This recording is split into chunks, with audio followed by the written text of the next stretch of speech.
An Action News Jax exclusive. Look at this video. It shows a mail carrier just tossing packages into a local driveway. And we're going to slow it down for you, and we've highlighted it as well.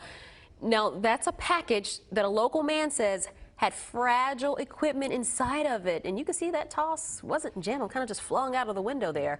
You're watching Fox 30 Action News Jax at 10. I'm Tanika Hughes. And I'm Ben Becker in for John Bachman. Action News Jax Amber Kriska is live outside a post office in Jacksonville. Amber, postal officials tell you the driver is not a postal employee. Yeah, she's a contract delivery carrier for the Postal Service, meaning she uses her own car. Now, she tossed these two packages in a man's driveway, and one of these packages, I know it looks kind of small, but some important weather equipment inside this box right here. Well, there was important weather equipment inside this box right here, but thankfully it's okay. A not-so-special delivery has one weather buff hot under the collar. We made a copy of it and sent it to you guys. Paul Nowotny's surveillance cameras caught the mail carrier in this van throwing his packages in his Green Cove Springs driveway.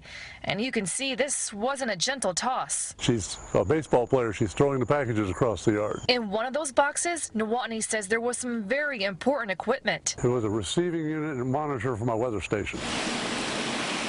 He calls himself a weather nerd. I report on Weather Underground, so everybody knows what's happening in Green Cove Springs. His weather station, costing more than $1,000, was inspired by our own chief meteorologist, Mike Burrish. I care about the weather. I met Mike years ago. He was kind of an influence in me setting up the station in the first place. The chief can sum up his reaction in 2 words. Not cool. Burrish says these instruments can give critical weather information that is sometimes used by the First Alert weather team. The smaller ones, though, can kind of fill in that puzzle for us on where some of the heaviest and biggest storms are occurring, the rainfall amounts, how hot the temperatures are and have been. I reached out to USPS and was sent this statement. It reads in part, one mishandled package is unacceptable and does not reflect the careful efforts of the thousands of professional, dedicated carriers and clerks in our workforce. It also says the person in the video is not a postal employee. She's a contract delivery carrier for the Postal Service who uses her own car.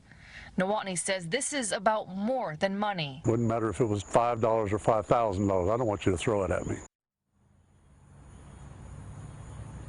And USPS says local postal management is looking into this and will take appropriate action. And like I said, thankfully his weather equipment wasn't damaged, so he'll continue to be able to track weather in Green Cove Springs, something I'm sure Chief B is grateful for. Now, coming up, how these contractors are hired, all new at 11. Reporting live, Amber Kriska, Fox 30 Action News Jax.